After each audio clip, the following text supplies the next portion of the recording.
for the hardest-hitting show in talk radio. The true progressive voice since 2012. This is Southpaws.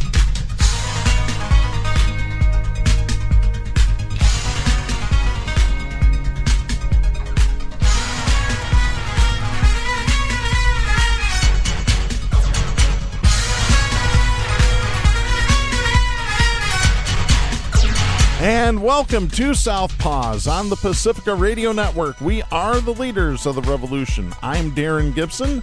I am Jack Prince. And we have got a myriad of topics today. The Republicans want to start controlling libraries more. We'll tell you how they plan on doing that in Michigan. Michigan Democrats are on the road to repealing right to work for less money. We also have updates on the Breonna Taylor murder in Louisville and some of the findings of the federal government there. Mitch McConnell tripped and fell. He's currently in a hospital. God, can't we wish for something bad to happen to him? Was it you that asked me? No, it was one of our longtime listeners asked me if the turtle broke his shell. Well, the epitome of medical overachievement and physical overachievement for longevity is Trump. That plump little peach, you just wonder how long it can go on. But Exactly. Plus, 3 Hammer Time winners this week, and we'll get into that. And, Jack, you're here to talk about a very important topic. But before we get to that, a couple of reminders. You can follow us on social media by going to facebook.com/Southpaws Radio Show. You can follow us on Twitter at Southpaws Radio. You can follow us on Tumblr at southpawsradioshow.tumblr.com. You can follow us on YouTube and on Mastodon by doing a search for Southpaws Radio. And you can become a patron of the show by going to patreon.com/Southpaws Radio. You can listen to the show anytime at Apple Podcasts, Spreaker, Stitcher, Google Podcasts, Podcast Addict, Podvine, and Pandora by doing a search for Southpaws. Once you found our logo, you found us. We send links to our weekly episodes to our Facebook, Twitter, Tumblr, YouTube, and Mastodon accounts. You can listen to us on Global Community Radio Channel 1 every Saturday night at 11 Eastern. And you can listen to us on great Pacifica stations, including KCEI in Taos, New Mexico, KZGM in Kabul, Missouri, and KEPJ in San Antonio, Texas. So be sure to listen to us on your local Pacifica station. Jack, you have been following something that's taken place over on the east side of Michigan in Ingham County, the county seat of Mason, Michigan. Sure. And I will let you take the floor with this one. Right, Darren. I've been kind of recounting the history of Southpaws, my association anyway, so many years, going back all the way to the reports that we used to do over the air with Bernie Sanders back in the Democratic Convention days, and of course all the interviews with people, union leaders, and Dana Nessel during her campaign, and so many events and really poignant interviews that we've had. I think what I have on deck with this Mason issue may be the most explosive issue, so related contemporarily with the educational crisis in schools and the MAGA insistence on stopping Black history especially, and the end of any real accurate history. And the attack on gays in the schools, on and on it goes, and teachers.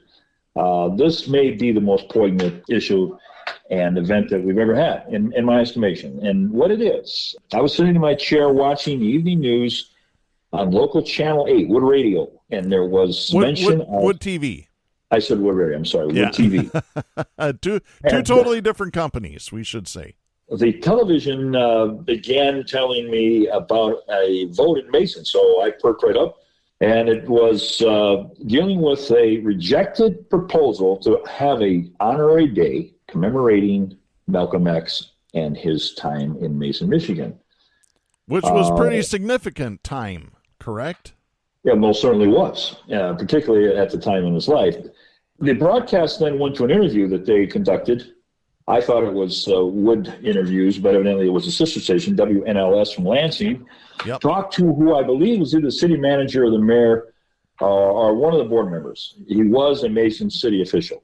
And he began saying that, yes, Mason was the home of Malcolm X for 3 years, 1939 to 1941. And during that time, it was in Mason that Malcolm discovered he wanted to be a lawyer. And he found out he could speak favorably in front of people here in Mason. And that was it. That's all he said. Now, I listened to that. I took the spin off of that, thinking if a youngster in Ingham County, white or black, heard that, they could only see Mason in a favorable light.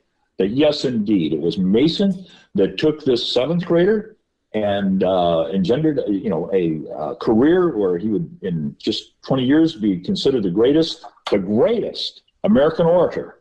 That's black and white, with world impact. And the whole headwaters was Mason, Michigan. Now that may be a bit exaggerated, but that was the positive spin of Mason. The problem is history tells us a whole different story. Without going through all this history, he didn't go to Mason because it was favorable or he wanted to go there. He was forced to go there because his father was murdered. This is all drawn from the autobiography of Alex Haley. His father was murdered and there was no insurance money that was allowed because he was tied to train tracks. He was obviously murdered by the Ku Klux Klan, but the insurance company refused payment, which ultimately broke the Little family. That was his family's name. Broke his mother's spirit. She was mentally hospitalized. He was forced to go into a foster home and be in Mason for 3 years, of which, totally contradictory to the spin, the white spin from Mason, Michigan, he was told by a teacher that he should not consider a lawyer's position. What he and his people are suited for is carpentry and janitorial work. His stay in the foster home was not benevolent. It was, in Malcolm's own words, and this is a historical account, he felt like a poodle. He felt like people that show a pet poodle off. Look what we have. We have a black child here in White Mason. All of that was so negative. He yearned to leave and go to Boston, and that's all the history I'm going to share. That history, though, and the fact that Mason High School and the city environs, the community, the geographical area, has no plaque, no mention of him. I lived there, was raised near Mason. I never heard of Malcolm X, and that was during the Civil Rights Movement. That was during the peak of struggle for black rights. And the overwhelming ignorance that it's caused. We've talked off the air about some episodes of racism that took place in Mason, where they lynched a man. They lynched a mulatto man, a veteran of the Civil War, pulled him out of the jail cell in Mason, Michigan, and lynched him so severely that Mason is listed on what's called the Sundowners list.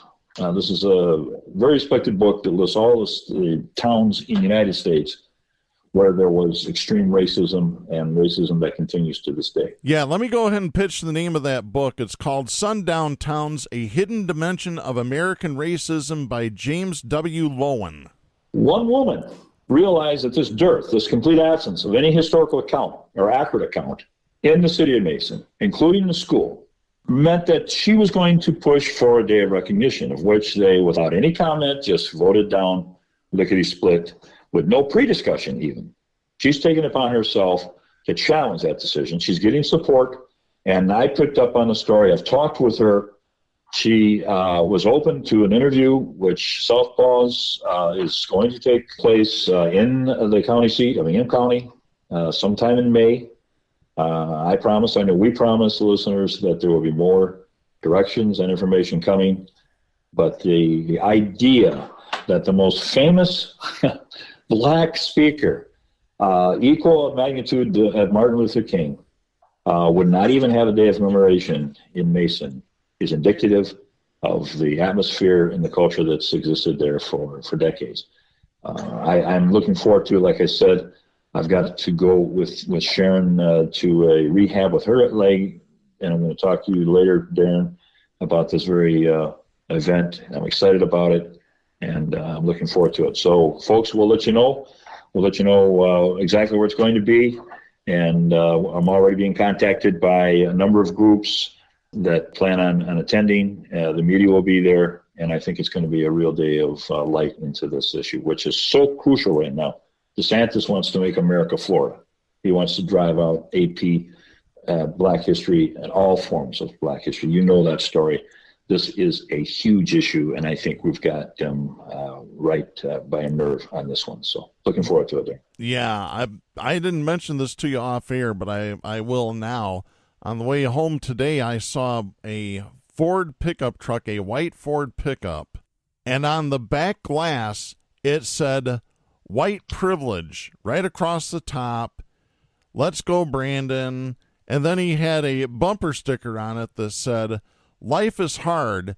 It's harder if you're stupid." Well, that person ought to know for having white privilege written on their truck. Cedar Springs, Michigan, one of the most racist places in the state. Yeah, and there's many of them.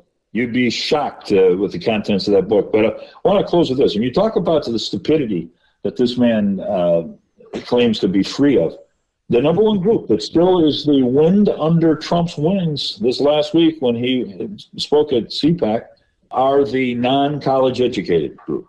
Yep. So he's the king of low IQ. He's the king of racism. He's the king of bigotry. And we're in a battle to keep that group from getting control. And I think this idea that we're going to have there in Mason is going to help fight against them. I really do. Yes, indeed. And like I said, and like you've said as well, we're going to have more details on this as this gets closer to the date that we're hoping to do all this. We are planning on having full video coverage of this as well. So if we get video, we're putting it up on our YouTube account. Mm-hmm. So this is going to be a big deal. And like I said, as soon as we get some details, we will pass them on to you, the listener. Great, Darren. Hey, thank you, buddy. We'll talk more off the show off there later on, bud. Thank you. All right, that sounds good. Thank you, Jack. See you, Darren. Yep, bye. All right, and that's Jack Prince, and let's go ahead to our topics for today.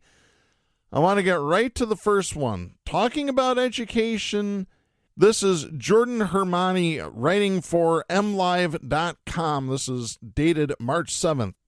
This is out of Michigan. Public libraries would have to keep books deemed obscene in a separate part of their facilities, accessible only by those aged 18 and older, under legislation introduced in early March in the State House.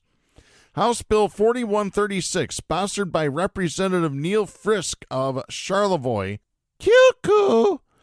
would require the governing body of a library to create and enforce a policy addressing, quote, obscene or sexually explicit matter, end of quote, which could be potentially available to children. Frisk said, quote, this bill does not ban libraries from having specific books or genres of books, nor does it discriminate against any individuals. The bill simply places content containing things like pornographic images to an area of the library reserved specifically for adults. This is common sense legislation. It is crucial that the children of Michigan be protected everywhere they go. Obscenity in front of minors is traumatic and should never be permitted. End of quote.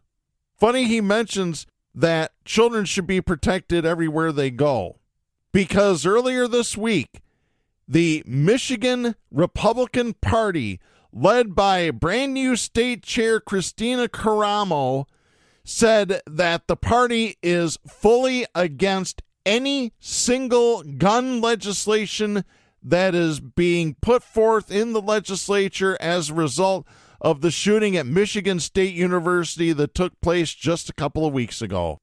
Right there is what Republicans think of your children. They're cannon fodder for the NRA. Under the bill, should these books be available, that material must be kept in a restricted area of the library accessible to those 18 years of age or older. That material could similarly only be viewed in that restricted area or borrowed by someone at or over 18 years old. Here's the kicker to this. Debbie Mikula, executive director of the nonprofit organization Michigan Library Association, said even if the bill had hopes of getting off the ground, which is unlikely considering the Democrats control both the House and Senate, what Frisk proposes isn't even feasible. The group is the state's oldest and largest library association with a membership of over 2,000 libraries and individuals throughout Michigan from public, academic, school, and special libraries and organizations supportive of libraries. Mikula said that public libraries do not have the ability to sequester specific books in an age-restricted area, and public libraries, listen to this, cannot buy materials legally considered obscene. So this is a red herring by Republicans to keep your children stupid because they want to keep everybody stupid. Despite not defining either obscene or sexually explicit, Frisk said in a statement his legislation would use definitions from other sections of Michigan compiled law from 1978 and 1984 to flesh out those terms. I see what the reporter did there. Under the 1978 law, which deals with disseminating, exhibiting, or displaying sexually explicit matter to minors, sexually explicit matter is defined in 3 ways, either being considered sexually explicit visual or verbal material or a sexually explicit performance. Each of those are then subsequently defined under Michigan law. Obscene is subsequently defined under a 1984 law to mean any material that meets all of the following criteria. Something the average individual applying contemporary community standards would find the material taken as a whole appeals to the prurient interest. Something that a reasonable person would find the material taken as a whole lacks serious literary, artistic, political, or scientific value, and that the material depicts or describes sexual conduct in a patently offensive way. Libraries determine the legality of books by the Miller test. Named after the court case from which it arose, Miller versus California, the Miller test defines what criteria material must meet to legally be considered obscene. Michigan law defines obscenity to the letter of the Miller test.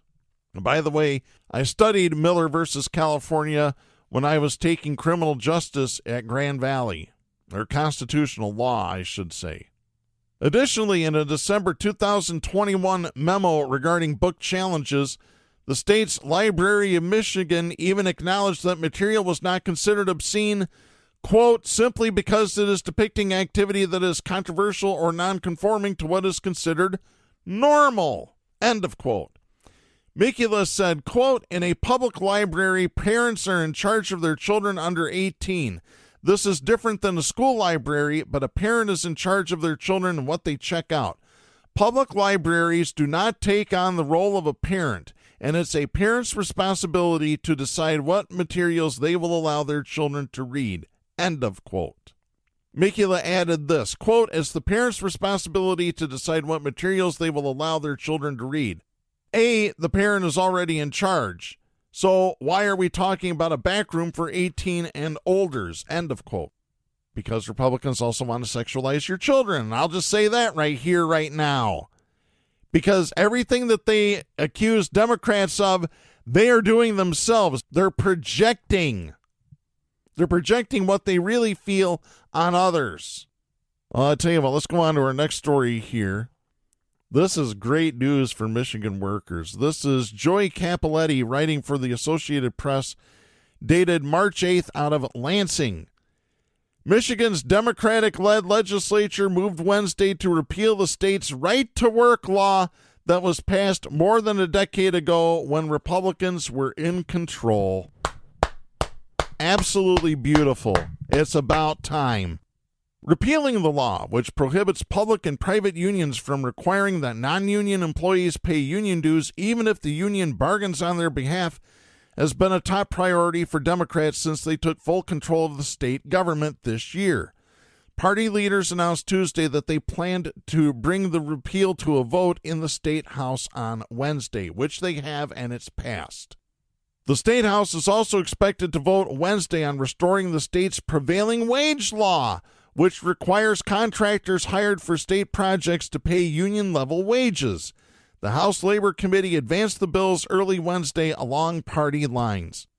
Now, here's the thing with the prevailing wage law, and this is something that scab contractors won't tell you, but I will. To set the prevailing wage, the state talks to every contractor in the state of Michigan. They send out a questionnaire about how much they pay their employees. You know who fills out those questionnaires? Union contractors. You know who doesn't? Scab contractors. Therefore, the scab contractors are complaining about something that they should be doing but aren't, because they want to be little babies and they want to sit in the corner and suck their thumb and piss their diaper and do whatever. And then they want to make unions look bad on top of it. That's all it is. They want to make the unions look bad. Period. End of story. Supporters and opponents of the bills packed the main committee room and 3 overflow areas. The committee allowed just over an hour of testimony, predominantly from supporters of the repeal, before voting to advance the bills. Jonathan Byrd, president of the South Central Michigan AFL-CIO, said, quote, "We don't want the government telling 2 private parties what they can agree to in negotiations. That is what right to work does." End of quote. Democratic Governor Gretchen Whitmer commended the committee for putting Michigan workers first, saying in a statement that, quote, "Working people should always have basic freedoms in the workplace without interference from the government." End of quote. The top one being the right to unionize and to collectively bargain. House Republicans argued that the public showed its support of right to work when voters rejected a 2012 constitutional amendment that aimed to protect the right to organize and bargain collectively. Yeah, I just read the news earlier today. We're recording this show on March 9th, Thursday. The Republicans in Michigan want to have a ballot initiative to enshrine right to work in the state constitution. If you see any of these idiots with any of these petitions wanting you to sign, get vulgar in their face. Cuss them out, use every single nasty word that you can think of, and add a few more, because they deserve it. They are anti-worker, anti-union scabs. Republicans also complained that the bills were being rushed through and that more debate was needed. Oh, gee, they don't like it when their own tactics are used against them. Well, that's just tough shit for them. Jim Hadsmud, a Battle Creek Democrat who chairs the House Labor Committee, said the committee, quote, "had to accomplish this today so we can accomplish this by spring break," end of quote. That's in reference to the legislature's 2-week break that starts March 23rd. When the legislature passed the right to work legislation in 2012, thousands of union supporters descended on the Capitol to protest. By the way, we covered that protest live on the air on Southpaws when we were at a particular Kentwood radio station broadcasting live, because the state passed it in lame duck. The law dealt a devastating blow to organized labor in a state that had played an important role in the growth of the U.S. labor movement, though unions have lost significant power in the region over the past decade. Yeah, because people believe the lies from Republicans. How can you tell when a Republican is lying? Their lips are moving. The year before, neighboring Wisconsin under Republican Governor Scott Walker proposed all but ending collective bargaining for most public workers. It sent off weeks of protests that grew to as large as 100,000 people and led Democratic state senators to leave the state in a failed attempt to stop the bill's passage. 4 years later, after he had said he wouldn't go after unions' rights of private sector workers, Walker signed a right-to-work law for Wisconsin. Once again, how can you tell when a Republican is lying? Because their lips are moving. Yeah, I hope the Republicans have to choke on it. All right, I want to get to our next story here. This is Ryan J. Riley writing for NBC News. This is dated March 8th out of Washington. And this has to do with the Louisville Metro Police Department, and it kind of talks about what happened to Breonna Taylor. A wide-ranging federal investigation found that the Louisville Metro Police Department and the Louisville Jefferson County Metro government engaged in a pattern of unconstitutional behavior by routinely using excessive force, conducting searches based on invalid warrants, and unlawfully discriminating against black people in enforcement activities.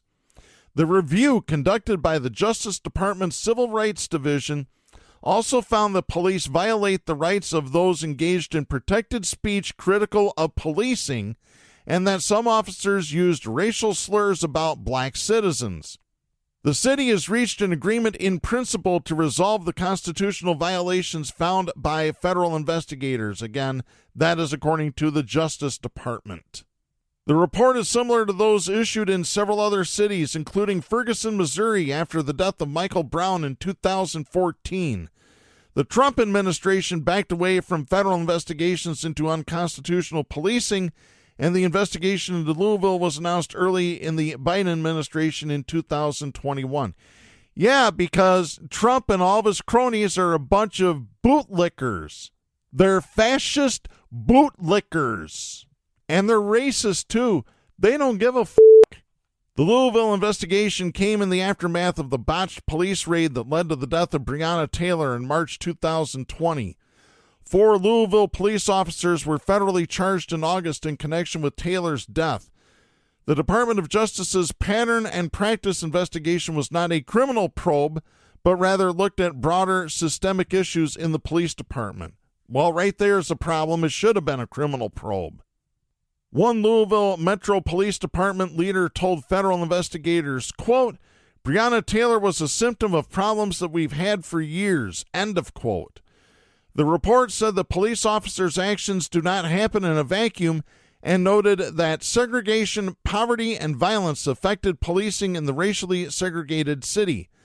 The police department, which is 81% white, was charged with patrolling neighborhoods that were predominantly black. The report notes that officers have difficult jobs and said that the LMPD and Louisville Jefferson County Metro government, quote, "have not given officers and other employees the support and resources they need to do their jobs effectively and lawfully," end of quote, and that they had, quote, "deficient training, substandard facilities and equipment, and inadequate support for mental health and wellness," end of quote. Yeah. Let me just tell you what I think about that there. The report states, quote, "For years, LMPD has practiced an aggressive style of policing that it deploys selectively, especially against black people, but also against vulnerable people throughout the city. LMPD cites people for minor offenses like wide turns and broken taillights, while serious crimes like sexual assault and homicide go unsolved. Some officers demonstrate disrespect for the people they are sworn to protect. Some officers have videotaped themselves throwing drinks at pedestrians from their cars, insulted people with disabilities, and called black people monkeys, animal, and boy. This conduct erodes community trust, and the unlawful practices of LMPD and Louisville Metro undermine public safety," end of quote. The report also found that political bias was baked into LMPD. One July 18th department document said the extremist 3%ers group, quote, "believe law enforcement has been handcuffed by politics and want to help us do what they think is right," end of quote, and adopted the 3%ers description of themselves as, quote, "patriotic citizens who love their country, their freedoms, and their liberty." Yeah. No, you love your power. That's all there is to it. In a press conference Wednesday morning, Louisville Mayor Craig Greenberg said that he and Louisville Metro Police Interim Chief Jacqueline Gwynn Villarreal, quote, "are taking action to reform and improve how our police department operates," end of quote. Greenberg, who along with Gwynn Villarreal was sworn in January 2023, said, quote, "The U.S. Department of Justice is demanding that we take action. The people of Louisville are demanding that we take action," end of quote. Gwynn Villarreal said the LMPD are committed to working, quote, "collaboratively and earnestly with all necessary parties," end of quote, to find solutions. Adding, quote, "this is a challenging and pivotal point for our city, our department, and our officers," end of quote. You want to help the city? Fire every single cop and start over. There you go. Flush them out. I'm sorry, Louisville, the town needs an enema, as the Joker said in the first Batman movie. Kentucky State Representative Keturah Herron, a Democrat who pushed for Breonna's law, which restricts the use of no-knock warrants in the state, said a review of Louisville police practices was a long time coming. Herron said, quote, "The things that are found in this investigation are things that the community has been saying not since Breonna Taylor, but for decades in Louisville. To be able to finally get some type of acknowledgement that LMPD has been terrorizing the black community specifically, but then also those with disabilities, is relief. But this is really now where the work starts over again." End of quote. I agree with her. Like I said, the city needs to fire all the cops and start over again. It's that simple. It really is, folks. Defund the police. Dismantle them.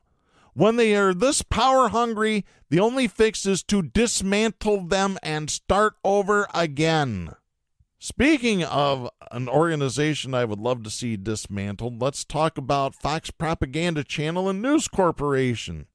This is Jane C. Tim, Jason Abruzzi, and Kevin Collier writing for NBC News. This is dated February 27th. News Corp Executive Chairman Rupert Murdoch declined to rein in Fox Propaganda Channel hosts who spread false claims of widespread voter fraud in the days after the 2020 election, despite privately expressing that he had seen little evidence of Donald Trump's claims and that he found half of them, quote, bullshit and damaging, end of quote. That is according to unsealed court documents. In testimony released in the court documents, Murdoch said that Fox Propaganda Channel was, quote, trying to straddle the line between spewing conspiracy theories on one hand, yet calling out the fact that they are actually false on the other, end of quote. Murdoch acknowledged in testimony that some of those hosts, including Sean Hannity, Lou Dobbs, and Maria Bartiromo, had done more than just give a platform to baseless claims of voter fraud. According to court documents, Murdoch said, quote, yes, they endorsed, end of quote. The filing adds to a growing collection of documents and testimony, some of it from many other top Fox Propaganda Channel and Fox corporate executives, that detail how the cable channel reacted in the hours, days, and weeks after the 2020 election, and how those reactions opened the door for baseless claims of election fraud to become a consistent talking point. The testimony from executives highlights how Fox Propaganda Channel's calling Arizona for Joe Biden late on election night sparked a viewer backlash that resonated among the company's executives and high-profile hosts, sparking concerns about what it would mean for its business. Asked why he continued to allow MyPillow CEO Mike Lindell to make election fraud claims on Fox Propaganda Channel, Murdoch said it was a business decision. He agreed that, quote, it is not red or blue, it is green, end of quote. That is according to court documents. So this is under sworn testimony. So there must have been a deposition done, which in discovery, you can ask them anything, and if they lie under oath, it's straight to prison. Murdoch testified in an ongoing lawsuit against Fox Propaganda Channel filed by the voting machine maker Dominion Voting Systems. The new documents were unsealed less than 2 weeks after an unsealed court filing exposed the communications of many Fox Propaganda Channel executives, hosts, and producers who saw claims about Dominion to be without merit. They've included host Tucker Carlson's saying that Sidney Powell was lying about voter fraud docs, Rupert Murdoch's calling statements by Trump lawyer Rudy Giuliani crazy stuff and damaging, and Hannity saying he, quote, did not believe it for 1 second, end of quote. Why did they spew it? Again, green, power and money. Murdoch also confirmed that he could have exerted some control over the network, most notably by telling Fox Propaganda Channel CEO Suzanne Scott to stop putting Giuliani on the air. In court documents, Murdoch said, quote, I could have, but I didn't, end of quote.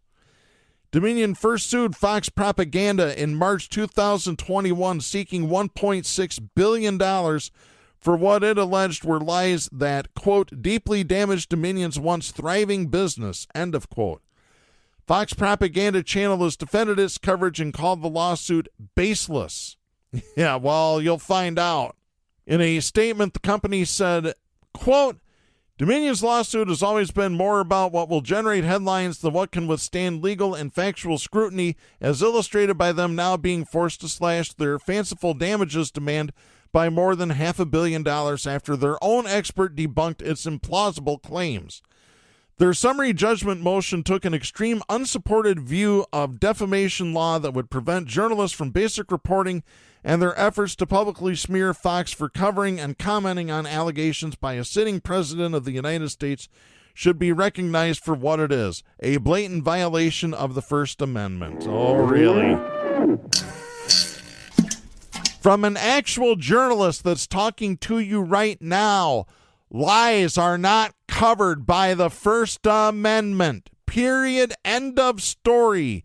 The only defense against libel and slander is the truth. You can't lie your way out of it. Sorry, you can't.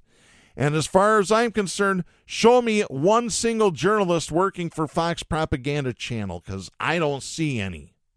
Dominion noted in the court documents that it tried to get Fox Propaganda Channel shows hosted by Dobbs Bartiromo and Janine Pirro to book its spokesperson, Michael Steele, to counter election fraud claims, but that its efforts were unsuccessful.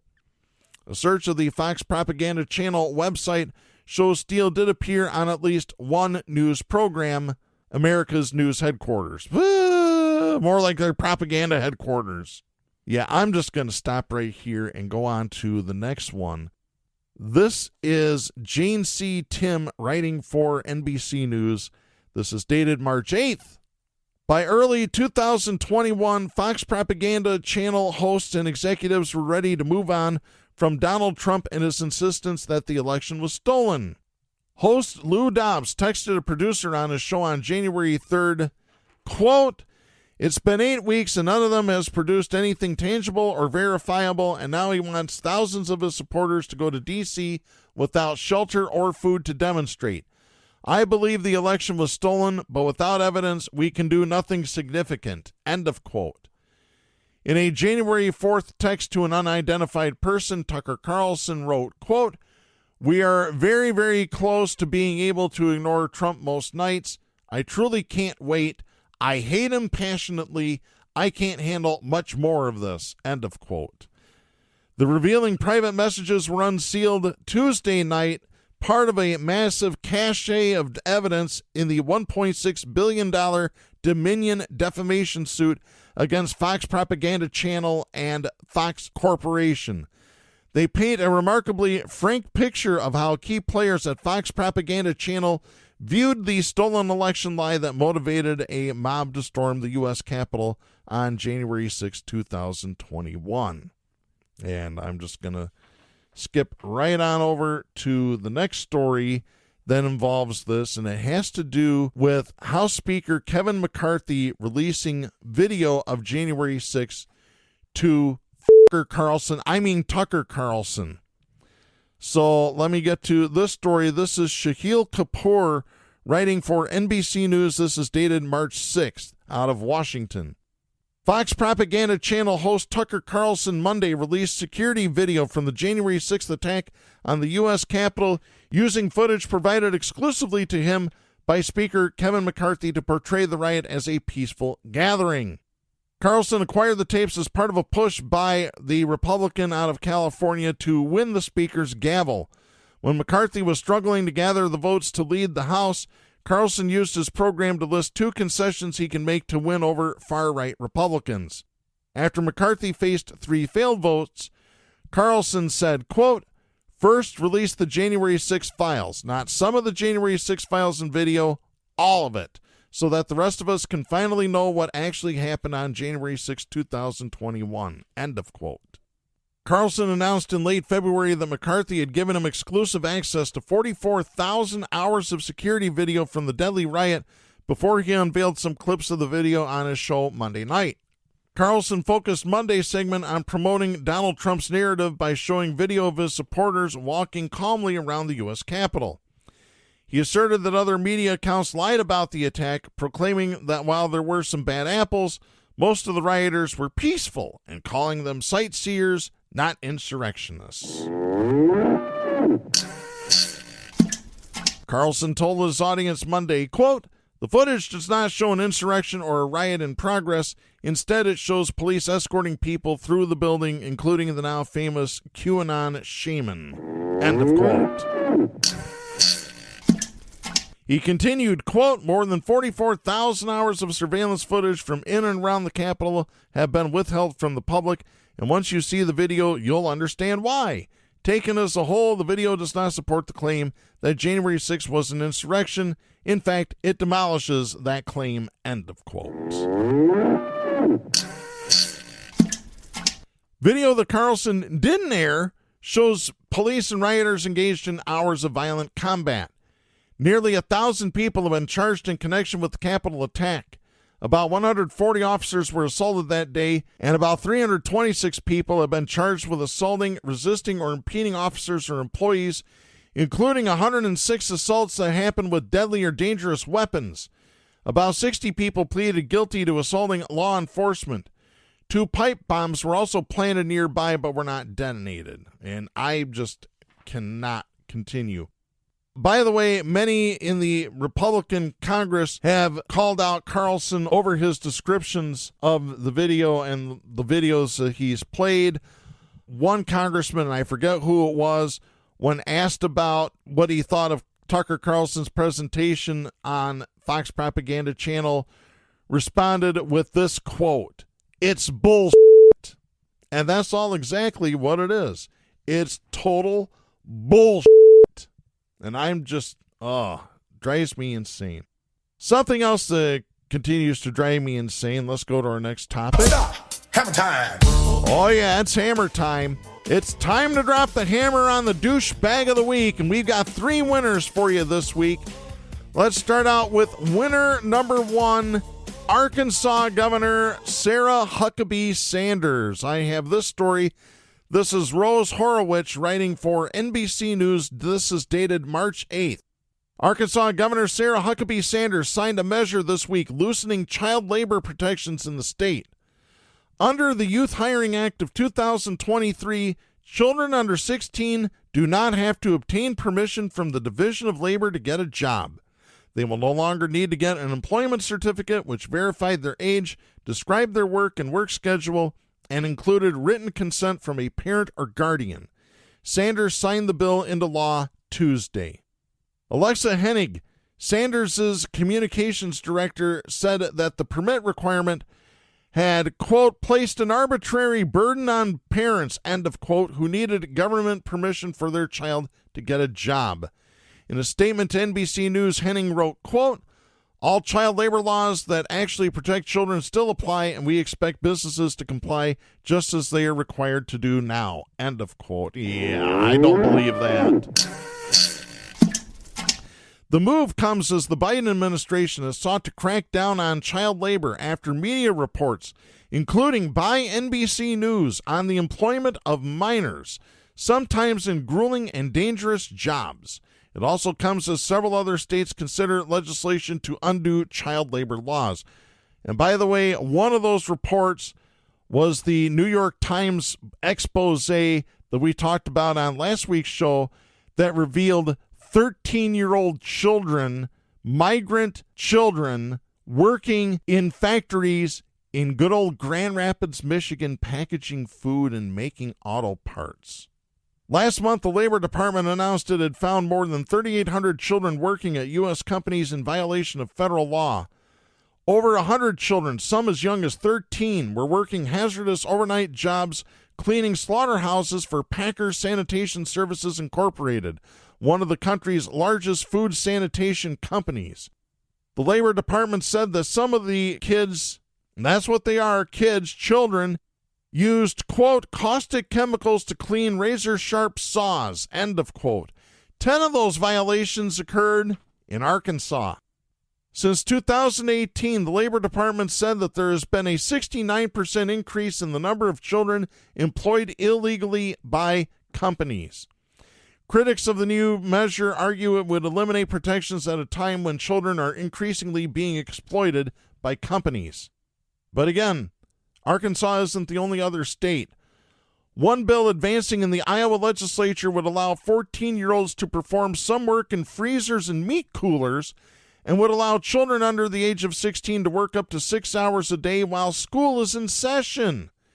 It would also exempt businesses from civil liability if a student in a work-based study program is sickened, injured, or killed because of the company's negligence. A bill in Minnesota would let 16 and 17-year-olds work construction jobs. Are you kidding me? Unbelievable. So there you go. Winner number 1, Sarah Huckabee Sanders. Winner number 2, he's probably going to get douchebag of the year this year. The chief twit himself. Well, maybe you can replace the vowel with another one. Elon Musk. This is by God at the daily.com website. This is dated March 8th. Now, this all started because Elon Musk basically started a Twitter war with somebody who works for Twitter that had his access removed from his work computer and work email for 9 days. And he kept contacting human resources and saying, do I still have a job with you guys? And HR couldn't provide him an answer. So he went on Twitter and tagged Elon Musk and said, this is what's going on. Do I have a job? And Elon Musk really stuck his foot in this one. Because if this guy decides to sue, I think he's going to own Elon Musk. Listen to this. It appears that Elon Musk's lawyers finally managed to convince him that publicly disclosing an employee's private medical information and then implying that he was faking his disability was an inadvisable course of action. The Twitter CEO has hit the brakes better than a self-driving Tesla does when it's hurtling toward a child crossing the street, and is now doing damage control that included an admission that the website he bought is a communication cesspool. Musk tweeted, quote, I would like to apologize to Hallie for my misunderstanding of his situation. It was based on things I was told that were untrue or, in some cases, true but not meaningful. He is considering remaining at Twitter, end of quote. He said this in the middle of a thread where he had first claimed that Hallie, the Twitter name of Haraldur Thorleifsson, quote, did no actual work in his position as senior design director at the company and used his disability as an excuse. It apparently wasn't important enough to merit a standalone tweet, but might be enough to provide a bit of legal cover to help with the sticky situation he got himself in by potentially violating the Americans with Disabilities Act. This tweet came after some photographer and Musk simp named Daniel Houghton said that he had worked with Thorleifsson and felt that he was fantastic at his job. And for some reason, the billionaire latched onto this as his backpedaling launch point. At the same time, he managed to once again trash the company he bought for $44 billion. Musk claimed, quote, based on your comment, I just did a video call with Hallie to figure out what's real versus what I was told. It's a long story. Better to talk to people than communicate via tweet, end of quote. Well, duh! Here's some background on Thorleifsson. He is a tech entrepreneur, philanthropist, and he is Iceland's Person of the Year for 2022 by a wide margin. Thorleifsson ran out of options other than to use Twitter to try and get an answer as to whether he still worked there. After 9 days of being locked out of his work computer and getting shrugs from human resources, he tweeted at Musk simply asking if he still had a job at Twitter or not. Then things got really bad. Musk accused him of basically being lazy and using his disability to try and get out of work. Here's the real story. Thorleifsson has muscular dystrophy. He has limited use of his hands. He can tweet with one finger. He cannot effectively code all day. By the way, Thorleifsson had his own company that was bought out by Twitter before Musk bought the company. So in the buyout, it made him rich, but it also made him an employee of Twitter. So there you go. I think old Muskie needs to stop tweeting for a while. So winner number 2, Elon Musk. Winner number 3, former NFL player and current radio and TV host Boomer Esiason. Why does he get it? Because he didn't come to the aid of his radio show co-host Greg Giannotti when a caller started mocking Giannotti's mental health issues. And I want to get to this story. This is Jimmy Traina writing for Sports Illustrated. This is dated March 7th. Mental health has become a big topic in this country in recent years, but some people still don't get it. You might not expect this to become an issue on a sports talk radio show, but that was the case Tuesday morning on New York's WFAN. The result was host Greg Giannotti's offering an impassioned and accurate explanation of what it's like to deal with a mental illness and why the stigma around mental illness needs to change. It all started with a caller on Tuesday's show who told Giannotti and Boomer Esiason that their program should be called Boomer and Mary as an insult to Giannotti. Another caller then brought up Giannotti's having an anxiety attack while on the air last year. Folks, don't take my word for it. We have the audio. This is going to be 2 separate clips. Giannotti rips this guy a new hole, and deservedly so. Take a listen to this, folks. This is what happens when people discriminate against others for mental illness. So, yeah, I had a legit anxiety attack that day, and that's what was going on. So you're taking on that thing? That's the thing you're going to point out? You're going to go to the mental illness bucket and bring that one in now. No, that was a legit anxiety attack. So give me another example. In general, I think you're soft. You can't keep yourself on since high school. You couldn't keep yourself on a playing field. What are you talking about?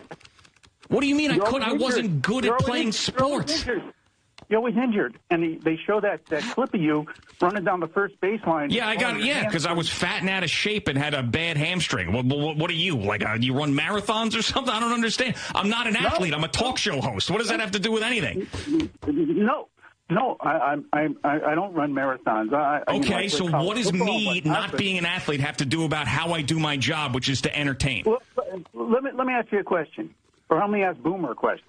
No, ask me a question. You're bringing it to me. Keep him out of it. Let's go. You have had terrible points so far. You've brought up a panic attack and called that soft, which is complete BS. You're lucky I didn't hang up on you at that point. And you've said that you're soft because you're not an athlete, and you're supposed to be an athlete when you're a talk show host. So far you've had complete and utter crap for your point, so keep talking to me. What else you got? No, that's fine. But you know what? You can say that from my point of view, an anxiety attack like that, you know what? I'm of the mindset, and I'm probably more from I'm older than you.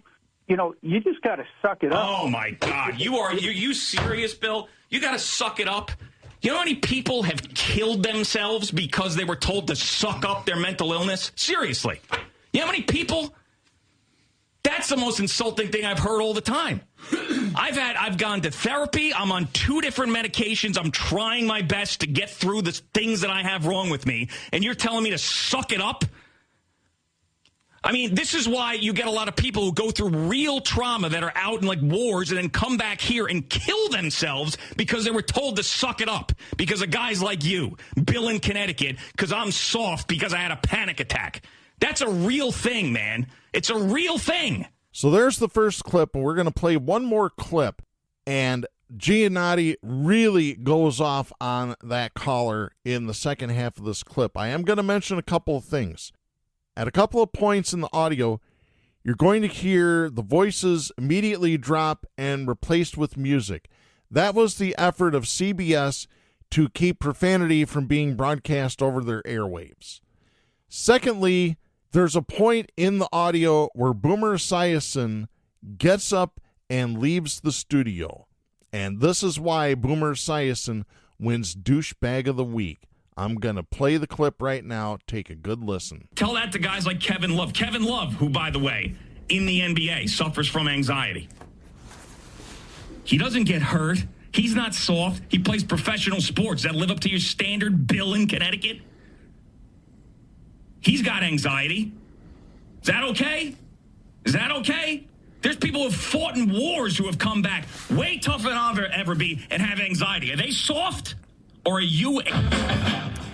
Right here is where Giannotti calls him a dick.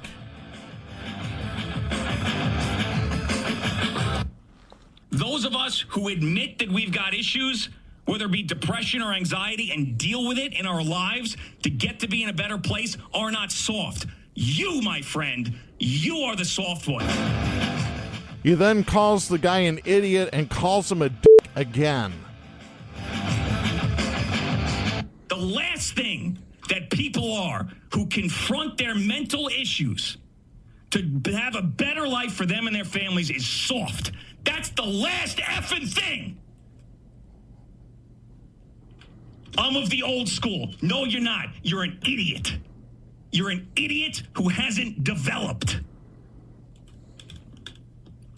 Don't give me that crap. Don't ever bring that crap in here again. You're soft if you're mentally ill or have anxiety. I swear to God, if you were in front of me right now, I'd show you what soft is.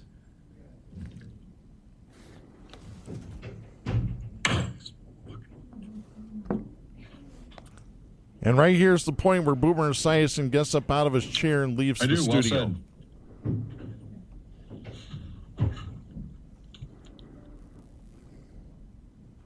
Well, Boomer's leaving. I was going to curse again, so I shut my mic off. Smart. I hit the music. Jerry, did you do moment of the day? Yeah. Well done. Well, he can't handle it either. Quite frankly, he doesn't understand mental illness to save his life. That's a big problem. Talking about Boomer. Talking about Boomer Esiason. You want to read the Dunkin' Donuts read? Well said. Yes. What Dunkin' Donuts read? I'll tell you what. Maybe Boomer will stand up if someone called his son Gunner soft because he has cystic fibrosis. Or are only physical disabilities the only ones that count these days? That's what I'd like to know. I'm sorry, if you shame somebody who has mental illness, you are a fucking asshole. This is why I hate people. This is why I don't like doing public appearances. This is why I don't go to protests. This is why I don't do anything except sit at home. This is why. I'm on 3 medications, and I've tried to kill myself 4 times in my lifetime. I don't know why I'm still here. I should be dead. I literally took enough pills to kill a human being, and I survived, and I kind of wish I didn't. I get it from my family, too. They say, oh, you just need to think differently. That's not how it works. They try to understand, but they don't understand, and they'll never understand until they walk a mile in my shoes, walk a foot in my shoes. The topic of mental illness is very personal to me. This is why I get upset over things like Boomer Esiason walking out the studio. If I was Greg Giannotti, I would have grabbed Boomer and said, sit your ass back down, you're going to learn something today. And I'd make him listen, and I'd make him digest it and think about it. Boomer Esiason might have been a great athlete, but as a person, he's an asshole. So to all 3 of our winners this week, we have this message for you. Don't be a douchebag. Yeah, you got that right. I'm telling you what, I'm sick of people that go after others that have mental illness, that have physical disabilities. I'm sick of it. Because a lot of people that I care about have things that affect them personally every single day of their life that they have no control over. They have zero control over it. And these people that get on them need to have control over their mouth. That's something they can take care of. That's going to do it for this week. We'll be back next week. I'm Darren Gibson. Please support independent media, the First Amendment, and a woman's right to choose. The stations that carry Southpaws do not necessarily share the opinions expressed on the show. Southpaws is protected by the First Amendment to the U.S. Constitution and is copyrighted by Big D Entertainment. All rights reserved.